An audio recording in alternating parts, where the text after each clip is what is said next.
So I've just woken up this morning and decided to go for a walk through the garden because something came onto mind really early this morning. And so what I'm thinking about is a conversation I had with a friend where we remembered all of those efforts that still happen now, but they used to happen in cute little ways when we were kids. All these little rainforest efforts and endangered species efforts. And I just saw a post about an endangered species on Rain Island. And it got me thinking that we sometimes, our conscience, or our consciousness rather, is the endangered species. And when we do our peer work, we meet our peers who are the advocates for that endangered part of our consciousness.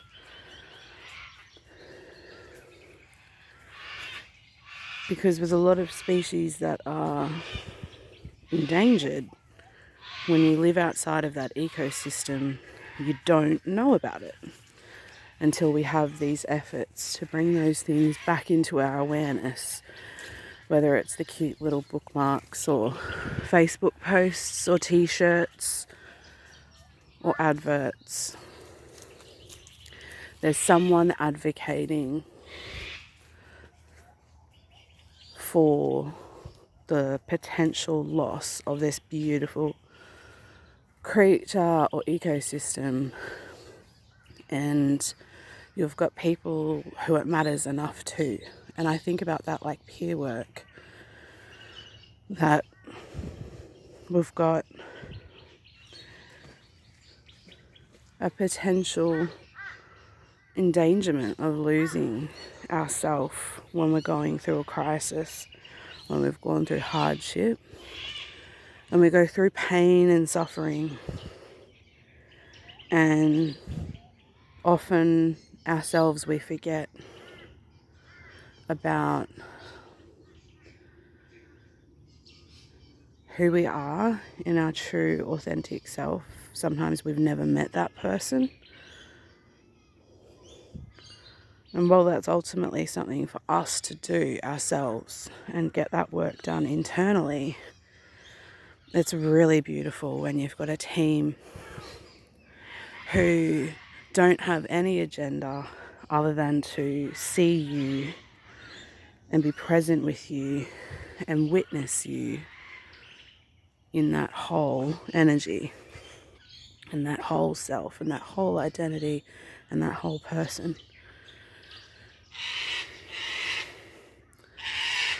The white cockatoo,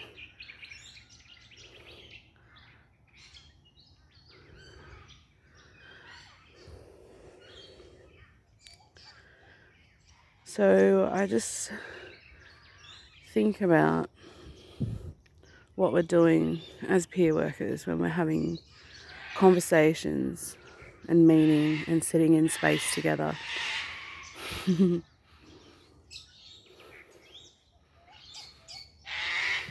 We're letting the world know, just like the cockatoo. And the world is your consciousness. We're letting your consciousness know that we're here and we see you. We're looking for you. We're advocating for you because we want you here. We value what you bring to our ecosystem because your unique features are incredibly beautiful. And so that's what I feel like we do. Just like the people who talk about all the beautiful creatures that are endangered in the earth. They've left consciousness. They've left people's hearts and minds, and we've forgotten about them. And when we've forgotten about them, they face extinction because there are not people there on the ground working to protect their habitat or to protect them from invasive things.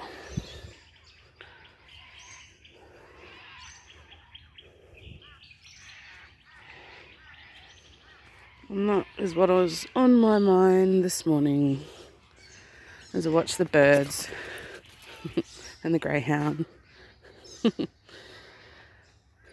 get ready like they do each morning, and it comes later at winter as they prepare for their parade when the sun rises and reaches where they sit. That sun that's a consciousness that brings them into parade each morning. They line up and get ready, prepare themselves. They know that it's coming, they can see the light, and they're wondering where they want to sit and where they want to be when the sun reaches them.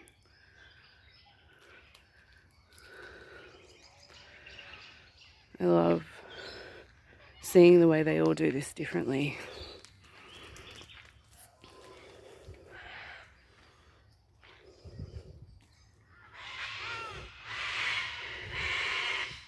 They sing and let each other know.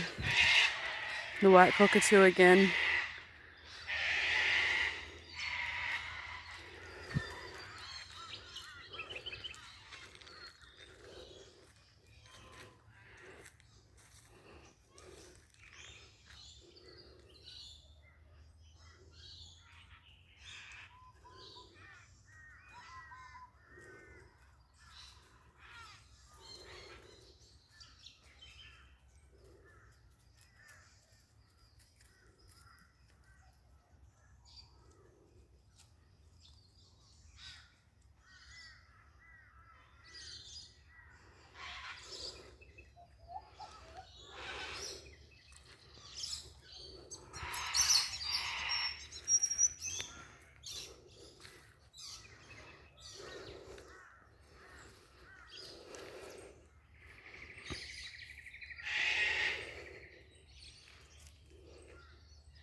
And the two cockatoos.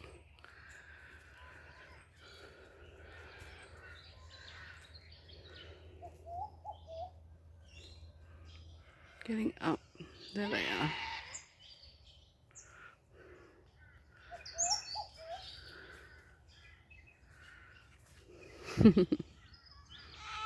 Looking for their place.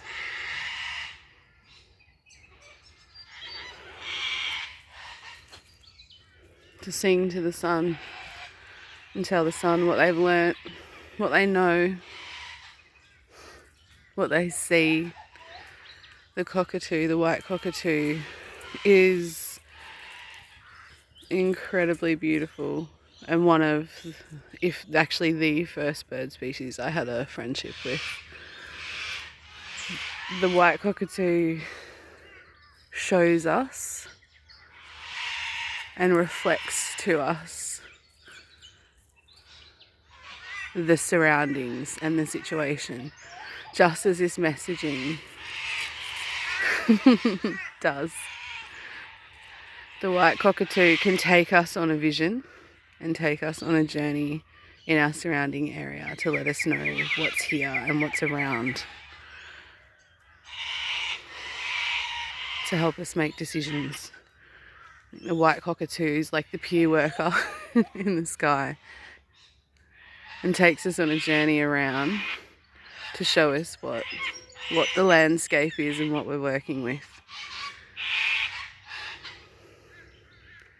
and calls that out.